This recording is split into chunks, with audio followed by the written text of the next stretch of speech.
ሰላም ክቡራን ተኸታተልቲ ብሬ ሾው ሕዚ እንርከበሉ እንደ አቡነ ገብረ መስቀል ደብረ መዓር እዩ። እንደ አቡነ ገብረ መስቀል ደብረ መዓር ካፍቶም ቀደሞት ዝበሃሉ ጥንታውያን ገዳማት ሓደ እዩ።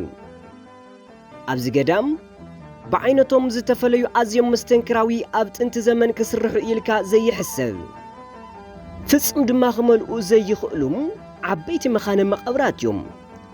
መእተው በሮም ጸቢብ እንትኸውን ኣብ ውሽጢ ኣቲኻ ግን ተወዳዳሪ ዘይብሉ ስፍሓት ዘለዎም ከም ቅርጽ መደብ እያ ኮይና መደብታ ማህረስና ሰብ ከመይ ተቐሪጻ ደንቢኻ ከመይ ገርካ ከም ትሬስ ካልእ ተወሳኺ ድማ ኣብዚ እግሪ እምባ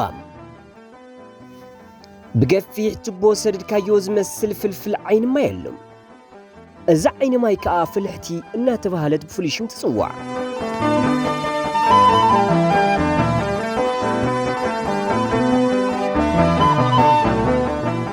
ብፍሉይ ከዓ ኣብዚ ገዳም ተኣምራዊ ዝኾነ መስቀል ማለት እውን ዓብይ መስቀል ኮይኑ ዝነብዕን መዓር ዘፍለቐ ኣውሊዕ እውን ኣለዎ።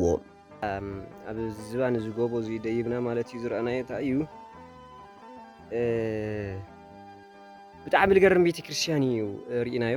ዝገርም ህንፃ እዩ። እስካብ መወዳእታ ቪድዮ እንድሕር ኢኹም ኮይንኩም ኣብ ብሬ ሾው ለኣተኹም ረእይዎ ኢኹም ሰብስክራይብ ምግባር እውን ኣይትሕደጉ ኢኹም ላይክ እውን እናገበርኩም ቪድዮታት ናላኩለ ባፅሕዎ ነመስግን ብጣዕሚ ኢና ይቀኒየልና። እስኪ ይመቻችሁ።